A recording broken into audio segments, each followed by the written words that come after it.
আমি কয়েকদিন আগে বলেছিলাম যে 17 তারিখ থেকে আমাদের তৃতীয় পর্যায়ে অন্নপূর্ণা যোজনার টাকা অ্যাকাউন্টে ট্রান্সফার শুরু হবে। আমরা যেহেতু সংকল্পপত্রে ঘোষণা করেছিলাম আমরা প্রথম জুন মাসে 28 লক্ষ বেনিফিশিয়ারিকে অনলাইন এবং অফলাইনের মধ্যে দিয়ে আমরা শুধু প্রোগ্রামটা লঞ্চ করিয়েছিলাম। পরবর্তীকালে আমরা নির্দিষ্ট তথ্য এবং ফর্মের ব্যবস্থা করি। এটা করার পিছনে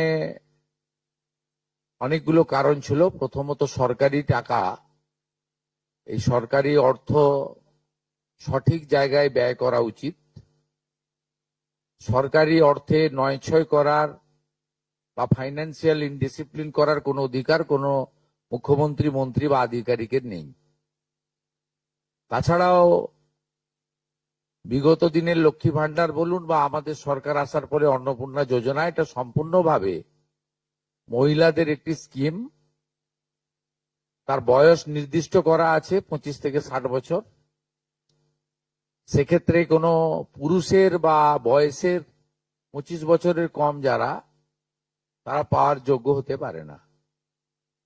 আমরা বিগত সরকার যখন প্রথম শুরু করে খুব অনিয়মিতভাবে প্রায় 9 মাস গেছে 500 টাকা করে ভাতা দিতে, এবং প্রতি মাসেই তাদের সংখ্যা এদিক ওদিক হয়েছে।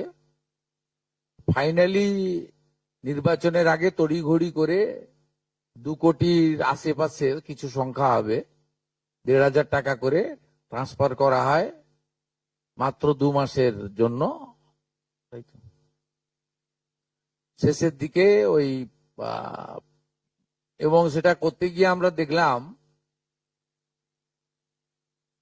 যে আমরা যদি সকলকেই লিস্টটাকে কনভার্ট করে দিই অন্নপূর্ণা যোজনাতে, তাতে এসআইআর এর নাম বাদ গেছে, ভারতীয় নয় এমন লোকের নাম থাকবে, মৃত লোকের নাম থাকবে, পুরুষদের নাম তাতে থেকে যাবে। সেই কারণে আমরা নতুন সরকার স্বচ্ছতার ভিত্তিতে এই কর্মসূচি দেওয়ার ক্ষেত্রে আমরা ফর্ম চালু করি এবং আমাদের পোর্টাল চালু হয়, এবং জুলাই মাসে দ্বিতীয় পর্যায়ে যখন আমরা 1 কোটিরও বেশি মহিলার অ্যাকাউন্টে নেতাজি ইন্ডোর স্টেডিয়াম থেকে প্রোগ্রাম করে টাকা ট্রান্সফার করি, সেক্ষেত্রেও অনেক অভিযোগ আসে আমাদের কাছে, এবং অনেক মহিলারা বলেন যে আমি যোগ্য কিন্তু আমাকে দেওয়া হয়নি, ইত্যাদি ইত্যাদি। তাই আমরা আমাদের বিডিওদের সাহায্য নিয়ে জেলা শাসকদের নেতৃত্বে হাউস টু হাউস ভেরিফিকেশন যতটা সম্ভব এই সময়ের মধ্যে করি, এবং জুন এবং জুলাই মাসের 31 তারিখ পর্যন্ত পোর্টাল চালু ছিল আবেদনের। এবং এখানে প্রায় 1,70,00,000 বা তার থেকে একটু কিছু বেশি হবে, সংখ্যাটা আমি এই মুহূর্তে ডিটেলসে যাচ্ছি না, তারা আবেদন ইত্যাদি করেন, যার মধ্যে জুলাই মাসের প্রাপকরাও ছিলেন। অনেকের না পাওয়ার অভিযোগও ছিল, সংখ্যা অনেক। আবার অনেকের বক্তব্য ছিল যারা পাওয়ার যোগ্য নয় তাদের দিয়ে দেওয়া হয়েছে। তাই আমরা মোটামুটি একটা ভেরিফিকেশনের কাজ করছি, যে কাজ আগামীকাল পর্যন্ত আমাদের চালাতে হবে। এর মধ্য দিয়ে ইতিমধ্যে যারা ভেরিফাইড হয়েছেন, সংখ্যাটা অনেক, গত মাসের থেকেও অনেক বেশি, তাদের অর্থ দপ্তর 17 তারিখ থেকে এত বিরাট এলাকা, বিরাট টাকা, 2-3 দিন লাগবে, অ্যাকাউন্টে ট্রান্সফার তারা করতে থাকবেন। তো এটা প্রতি মাসে হবে না, প্রতি মাসেই যারা ভেরিফাইড হলেন তারা মাসের দ্বিতীয় সপ্তাহে, আমি দেখছিলাম কিছুজন 1 তারিখ থেকেই বলতে শুরু করেছেন কখন ঢুকবে কখন ঢুকবে। মানে এরা মূলত আমাদের ভোট দেয়নি, আমাদের পরাজয় দেখতে চেয়েছিলেন, খুব কষ্ট হচ্ছে ওদের। কিন্তু আমরা সরকারি টাকা নয়ছয় করতে দেব না, আর যোগ্য প্রাপকদের চিহ্নিত করেই দেব, এবং আমরা এক্ষেত্রে কমিটেড। অর্থাৎ যে চুরি দুর্নীতি হয়েছে, যেমন বিগত দিনে আধার লিঙ্ক অ্যাকাউন্ট নম্বর দেওয়া হয়নি, সেলফ ডিক্লিয়ার অ্যাকাউন্ট নম্বরে দেওয়া হয়েছে, এর ফলে মহিলার টাকা পুরুষ পেয়েছে, অন্য লোক পেয়েছে, এখন গ্রেপ্তার হয়েছে বহু মানুষ। এই সব আছে, ডিটেলসে তো বলা যাবে না। আমরা মোটামুটি আপনারা আমাদের শিশু ও নারী কল্যাণ দপ্তরের, এটা হচ্ছে নোডাল এজেন্সি, ইমপ্লিমেন্টিং এজেন্সি, তাদের 19/5/2026 তারিখে 2411-WCD নম্বর বিজ্ঞপ্তির মাধ্যমে তারা একটা মোটামুটি এসওপি দেয়, তার ভিত্তিতেই ভেরিফিকেশন হয়েছে। এবং এই ভেরিফিকেশনে যারা যোগ্য বিবেচিত হয়েছেন, বৈধ হয়েছেন, তাদের অর্থ 17 তারিখ থেকে প্রদান করা হবে। এরপরেও আমরা একটা অভিযোগ পোর্টাল রাখব, যে অভিযোগ পোর্টালে পরবর্তী সময়ে যে কেউ অভিযোগ করতে পারেন, এবং এই অভিযোগ নিষ্পত্তি করার জন্য আমরা সংশ্লিষ্ট ব্লকের বিডিওদেরকে বিশেষ দায়িত্ব, চিফ সেক্রেটারি দায়িত্ব ফিক্সড করে দেবেন। তারা হিয়ারিং নিয়ে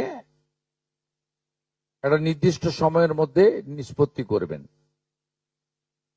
আমাদের যারা যোগ্য বিবেচিত হয়েছেন তাদের বয়স 25 থেকে 60 বছরের মধ্যে হতে হবে, আগেই বলা আছে। কেন্দ্রীয় বা রাজ্য সরকার, কোন বিধিবদ্ধ সংস্থা, সরকারি আন্ডারটেকিং, পঞ্চায়েত, পৌরসভা, সরকার, সরকারি সাহায্যপ্রাপ্ত শিক্ষা প্রতিষ্ঠান অর্থাৎ শিক্ষক, শিক্ষাকর্মী, স্থায়ী সরকারি চাকরিতে নিযুক্ত থাকেন, বা পেনশনার্স আসবে না যেহেতু 60 ঊর্ধ্ব, এটা ইরেলিভেন্ট, এরা এই বেনিফিটের মধ্যে পড়ছেন না। তাছাড়া যারা আয়কর প্রদান করেন, অর্থাৎ এখন আয়করের ঊর্ধ্ব সীমা হচ্ছে 12 লক্ষ টাকা বছরে, 12 লক্ষ টাকা পেরিয়ে গেলে আয়কর দিতে হয়। যে পরিবার আয়কর দেন, অর্থাৎ যার বাৎসরিক আয় 12 লক্ষ টাকা, সেই পরিবার এই কর্মসূচি অন্তর্ভুক্ত হওয়ার সুযোগ পাবেন না।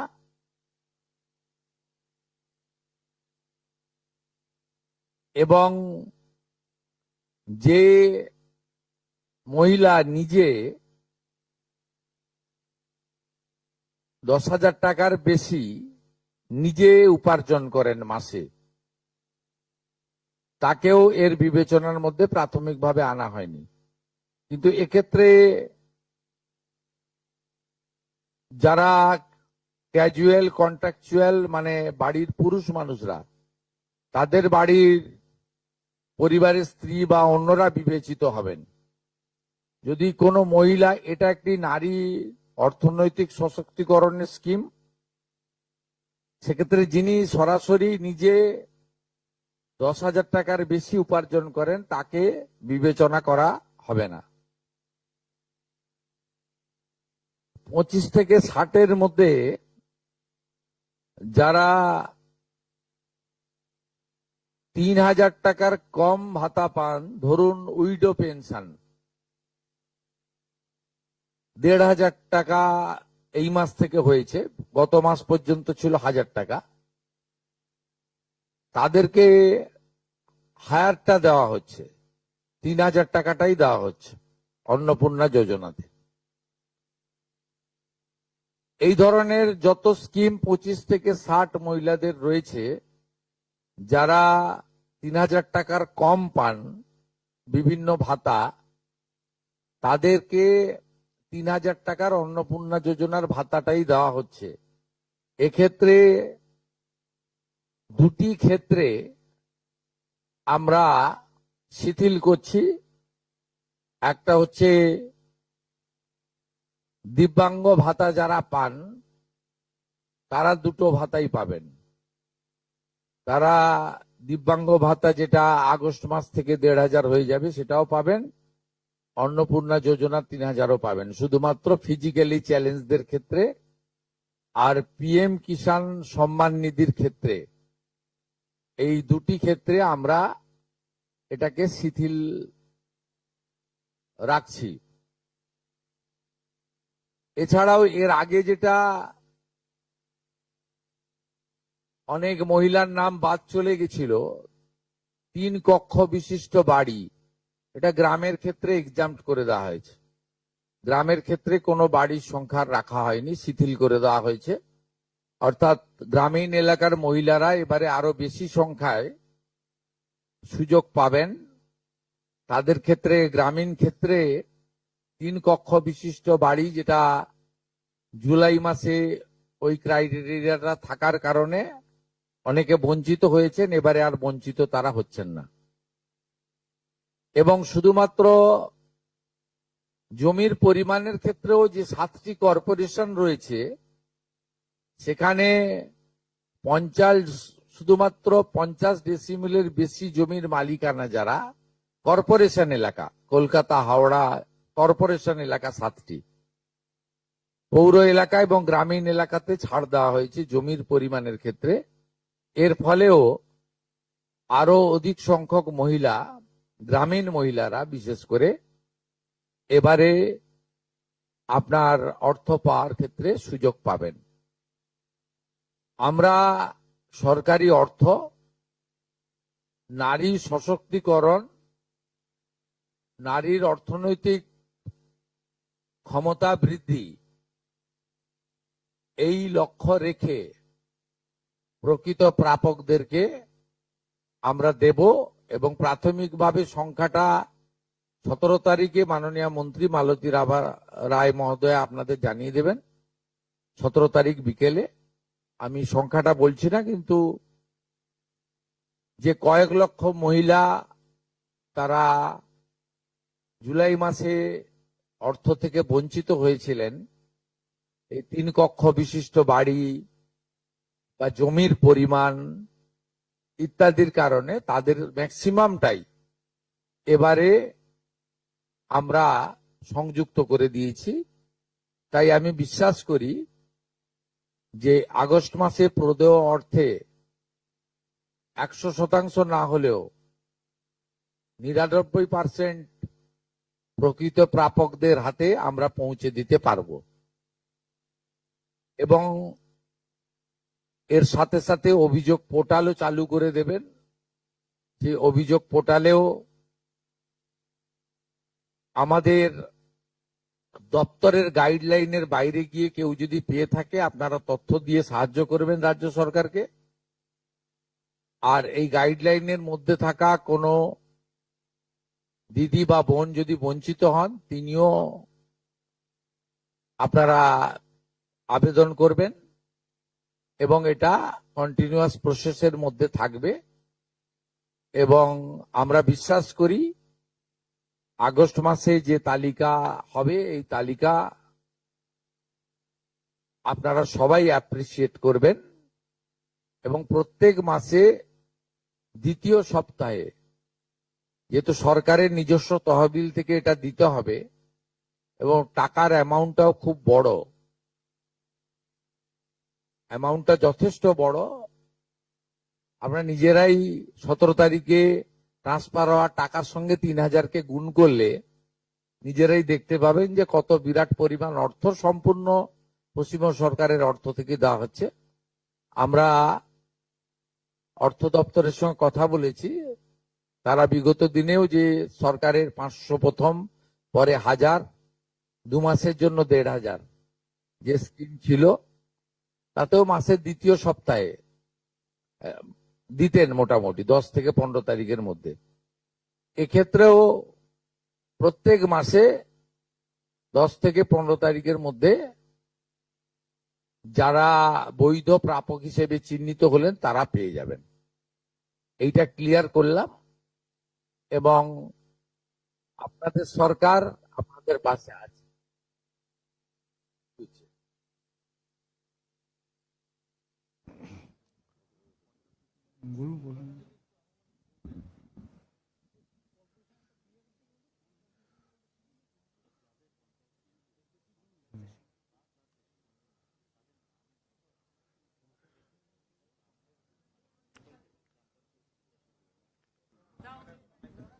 बंद আছে। दादा दादा हिंदी थोड़ा अगर बोल दे, हिंदी में हिंदी में हिंदी में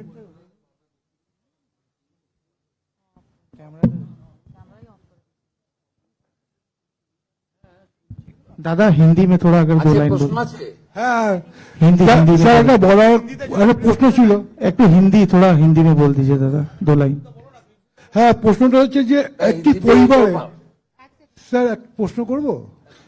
হ্যাঁ, যেটা হচ্ছে পরিবারে কজন পেতে পারে, ধরা যাক মা, ছেলের বউ বা মেয়ে একই পরিবারে, তো এরা যদি এই আমাদের যে বেনিফিট, গাইডলাইন আছে, গাইডলাইনের মধ্যে যারা পড়বেন তাদেরকেই দেওয়া হবে।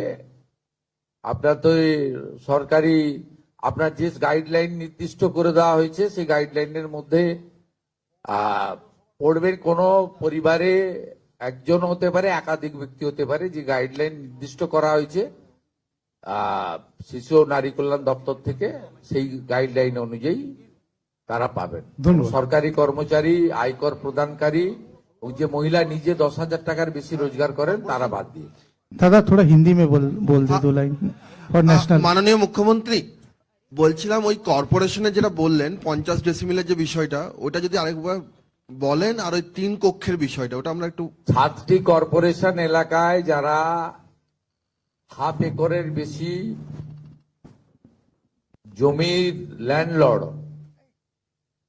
এটা বিগত যে স্কিমে এটাতে পৌর এলাকা বলেছিল, আমরা গ্রামীণ মানে জেলার পৌর এলাকাগুলোকে এক্সাম করে দিয়েছি। কলকাতার ক্ষেত্রে 50 ডিসমিল জায়গার মালিক যিনি আছেন, আশা করি সেটিতে তার বাড়ি থেকে 3,000 টাকা ডিমান্ড করবেন না। স্যারেন্ডার অপশনও আছেন, যারা মনে করেন যে আমরা সরকারি এই টাকাটা নেব না, স্যারেন্ডারও করতে পারেন। दादा हिंदी में अगर 2 लाइन बोल दे स्मॉल फॉर नेशनल। देखिए, हिंदी में तो नहीं है, हमारी मैनिफेस्टो में है कि आप लोग नारी सशक्तिकरण और उनका फाइनेंशियल इम्प्रूवमेंट के लिए हम लोग 3,000 रुपया करके अन्नपूर्णा योजना के अंदर देगा। पहले मंथ में 26 जून 28 लाख लोग को मिला, 1 करोड़ से ज्यादा मिला जुलाई महीने में। इस महीने में 17 अगस्त से हमारी जो गाइडलाइन क्राइटेरिया है उसके ऊपर जो वेरिफिकेशन हुआ है, 10 जुलाई तक वेरिफिकेशन पूरा कंप्लीट हो गया है। 31 जुलाई तक पोर्टल चला। उसका बाद भी जो वेरिफिकेशन में आएगा उसको मिलेगा। थोड़ा जो हमारी पहले क्राइटेरिया था उसमें रिलैक्सेशन में हम लोग दे दिया, खास करके ग्रामीण क्षेत्रों में हमारी दीदी बहन को मिले, यही हमारी लक्ष्य है।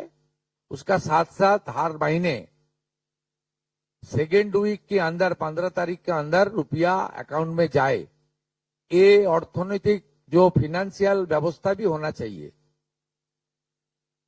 ये दोनों मिला के हम लोग थोड़ा एक्सरसाइज किया है। आज कंसर्निंग डिपार्टमेंट का जो मिनिस्टर है मालती राबा रॉय और सीनियर एक मिनिस्टर है अग्निमित्रा पाल, चीफ सेक्रेटरी का प्रेजेंस में हम लोग इसका प्रेस कॉन्फ्रेंस के द्वारा इसको क्लियर किया है, इसका जानकारी सबको दिया है।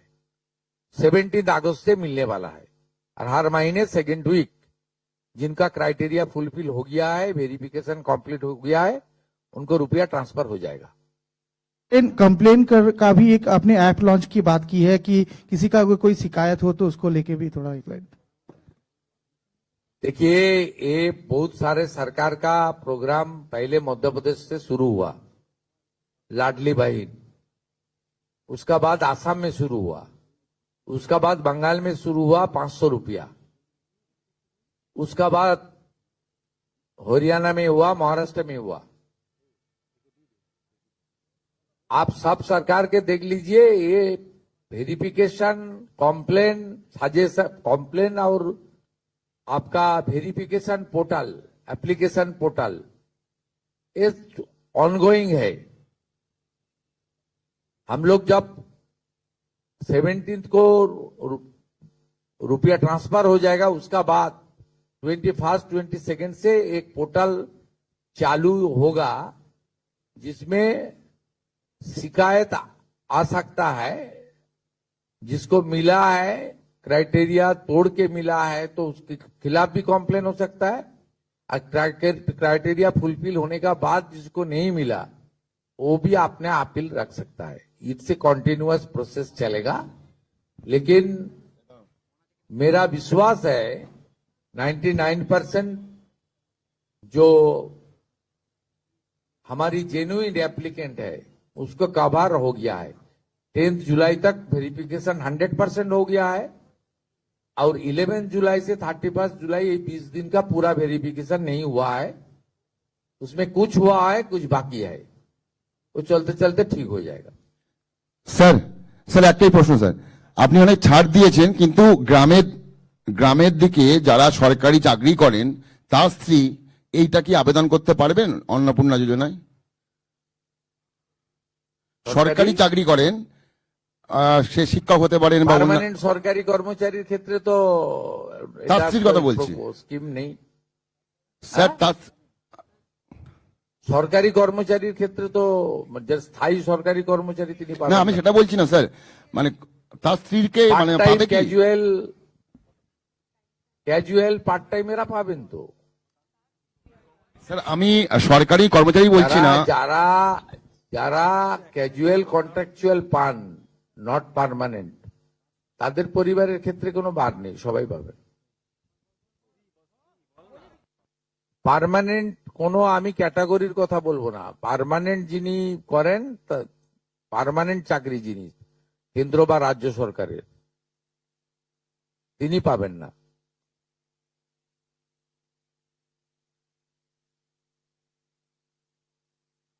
ওনার ভাই স্ত্রী পেতে পারেন, ওনার বাড়ি, ওনার বোন পেতে পারেন, কোনো রেস্ট্রিকশন নেই। আপনারা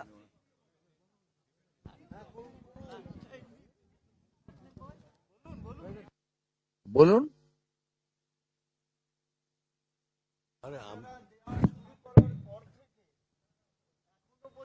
গভর্নমেন্ট ফান্ড কত খরচ হয়েছে আর কত হতে পারে আপনারা গুণিতক করে দেবেন। প্রথম মাসে 28 লক্ষ গুণিতক 3000, দ্বিতীয় মাসে 1,19,00,000 গুণিতক 3000। এই মাসে 17 তারিখ বিকালে মালতীদি বলে দেবেন কত গুণিতক 3000 করে দেবেন। আমরা 8 মাসের জন্য বাজেটে 35,000 কোটি টাকা রেখেছিলাম, আমাদের মনে হয় এই 8 মাসে 48 থেকে 50,000 কোটি টাকা দিতে হবে। তার জন্য আমরা প্রস্তুত, আমরা অর্থ দপ্তরের সঙ্গে কথা বলেছি, ব্যবস্থা নিয়েছি এবং আমরা প্রত্যেক মাসের, এর আগে যে সরকারের যে 500 টাকা স্কিম ছিল সেটাও 10 থেকে 15 তারিখের মধ্যে যেত, এটাও 10 থেকে 15 তারিখের মধ্যে প্রতি মাসে ভেরিফাইড লোকেরা যারা প্রাপক তারা পেয়ে যাবেন এবং সম্পূর্ণ কমপ্লিট হয়ে গেলে আমরা কয়েক মাস পরে লিস্টও দিয়ে দিতে পারবো। এখন পোর্টালে আন্ডার ভেরিফিকেশন পেন্ডিং ও কিছু থাকতে পারে। আমার মনে হয় ম্যাক্সিমাম শর্ট আউট হয়ে গেছে। এর আগে যে প্রবলেমটা হয়েছিল তাতে কিছুটা অ্যাকাউন্টসের জন্য প্রবলেম হয়েছিল, অনেকের অ্যাকাউন্ট নাম্বারের সঙ্গে ব্যাংকের, সেটা সেই প্রবলেমের জন্য আমরা সলভ করে নিয়েছি ওটা। তারপরে 3 কক্ষ বিশিষ্ট বাড়ি, এটা সম্পূর্ণ গ্রামীণ ক্ষেত্রে আমরা এক্সাম্পট করে দিয়েছি। তারপরে 50 ডিসিমল জমি অনলি কর্পোরেশনে অ্যাপ্লিকেবল, অন্য জায়গা ছোট মিউনিসিপ্যালিটির ক্ষেত্রেও এক্সাম্পট করে দেওয়া হয়েছে। আর জিএসটি যেটা সেটাও এক্সাম্পট করে দেওয়া হয়েছে। অতএব অনেকগুলোই এক্সাম্পট করে দেওয়া হয়েছে। আমার মনে হয় ম্যাক্সিমাম লোকজন কভার করে যাবেন। তারপরেও যদি কেউ থাকবেন, অভিযোগ পোর্টাল থাকবে, সব সরকারে আছে। আপনি আগের সরকারের লক্ষ্মীর ভান্ডারেও দেখবেন একইভাবে অভিযোগ পোর্টাল ছিল, তাদের দুয়ারে সরকারে অভিযোগ তারা নিতেন, মুখ্যমন্ত্রীকে বলো কমপ্লেন নথিভুক্ত হতো। আপনি মহারাষ্ট্র দেখবেন, মহারাষ্ট্র 2000 টাকা করে দেয়, অ্যাপ্রক্স 1.5 কোটি মহিলা পান। সেখানেও দেখবেন পোর্টাল চালু আছে, আপনার কমপ্লেন পোর্টাল। অন্য সরকারগুলোর ক্ষেত্রেও ডাউনলোড করে দেখে নিন, সমস্ত জায়গায় পোর্টাল এবং অভিযোগের সিস্টেম চালু থাকে। ইটস এ কন্টিনিউয়াস প্রসেস এবং রেকটিফিকেশন হতে থাকে, ইনক্লুশন এক্সক্লুশন হতে থাকে। এটা কোনো নতুন কিছু নয়। কিন্তু আমাদের মেজর যে প্রবলেমটা ছিল, 80% আমরা মনে করি জুলাই মাসে ঠিকঠাক ছিল, 20% আমাদের ভুল ত্রুটি ছিল বা কিছু কিছু ক্রাইটেরিয়াতে শিথিল করা দরকার ছিল। আমরা মনে করেছি যে শহরের ক্ষেত্রে এবং গ্রামের ক্ষেত্রে পার্থক্য, সেটা গ্রামের ক্ষেত্রে আমরা অনেকটা শিথিল করে দেওয়ার ফলে বা ছোট মিউনিসিপ্যালিটিগুলোর ক্ষেত্রে এবারে আমার মনে হয় ম্যাক্সিমাম শর্ট আউট হয়ে যাবে।